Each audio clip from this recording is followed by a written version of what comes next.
Perbedaan leluhur, jin, dan entitas bentukan alam. Mau ngebahas tentang perbedaan antara jin, leluhur, dan entitas bentukan alam, ya. Jin, leluhur, dan entitas bentukan alam. Bedanya apa? Yuk kita bahas. Jadi begini, beberapa waktu yang lalu, bukan beberapa sih, kemarin ya, kemarin aku tuh sempat lihat salah satu titik yang kayaknya aku perlu nge-share ini ke teman-teman, siapa tahu ada yang butuh. Nah, setiap video ya, aku disclaimer dulu ya, setiap video yang aku bikin itu berdasarkan pengalaman aku pribadi. Jadi pengamatan dari pengalaman aku pribadi, guys. Mau itu orang mau setuju mau enggak ya terserah, karena itu pengalaman aku pribadi yang pengen aku sharing aja gitu. Jadi perbedaannya adalah leluhur dan jin itu berbeda, guys. Jin itu terlahir dari perkawinan, ya. Jadi sejak lahir sejak lahir itu memang mereka itu udah berbeda dimensi dengan kita. Itu untuk jin, ya. Mereka itu terlahir dari proses perkawinan, dan proses perkawinan kehidupan mereka dari awal sampai akhir itu di dimensi yang berbeda dari kita. Entah itu di dimensi lebih tinggi atau berbeda dimensi, it's okay, itu terserah kalian menanggapinya gimana. Yang penting intinya itu berbeda dimensi dengan dimensi kita. Itu jin. Yang kedua, leluhur. Nah, leluhur ini lahir dari perkawinan, itu ya di dimensi kita ini. Paham? Jadi leluhur ini dulu juga manusia yang lahir dari proses perkawinan juga, terlahir di dunia 3 dimensi yang seperti kita ini sekarang. Tapi mereka sudah berpindah dimensi leluhur sekarang tuh, entah itu dengan proses meninggal dunia atau moksa, ya. Itu mereka sudah berpindah dimensi. Oke, berpindah dimensi.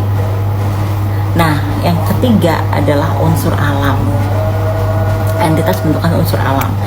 Nah, entitas bentukan unsur alam ini mereka terlahir atau terbentuk bukan dari proses perkawinan. Oke. Itu proses dari manifestasi. Ngerti? Jadi entitas bentukan alam ini biasanya itu mereka itu bentukannya negatif biasanya, ya. Ada yang positif ada, tapi biasanya paling banyak dijumpai itu yang negatif. Karena apa? Karena itu adalah sisa energi yang dikeluarkan oleh makhluk-makhluk yang lain termasuk manusia.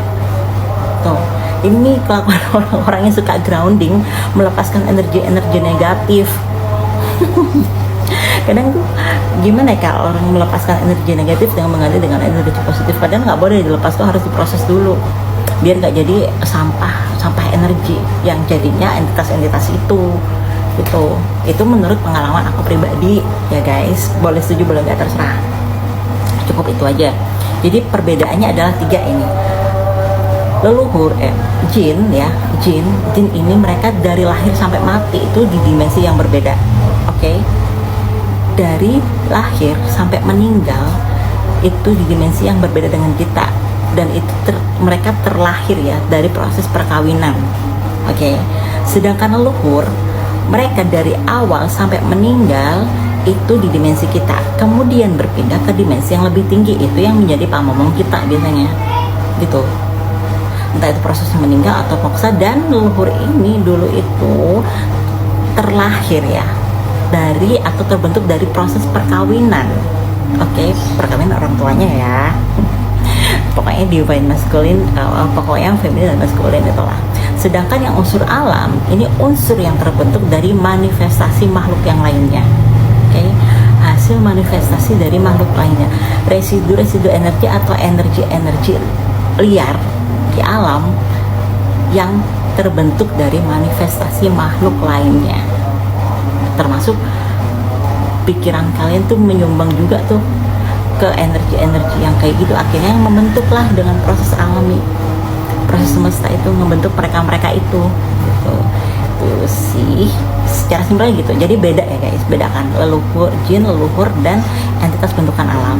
Oke, sekian dulu dari aku, dan sekali lagi ini disclaimer berdasarkan pengalaman aku, pengamatan aku, jadi pengamatan dari pengalaman aku pribadi. Jadi kalau misalnya ada yang nggak cocok dengan kalian, it's okay gitu. Itu cuman aku sharing pengalaman aku aja gitu guys. Oke, semoga dengan ini bisa nambah referensi kalian mengenai hal ini gitu kan. Dadah, thank you, bye bye, sehat selalu dan bahagia selalu buat kalian guys.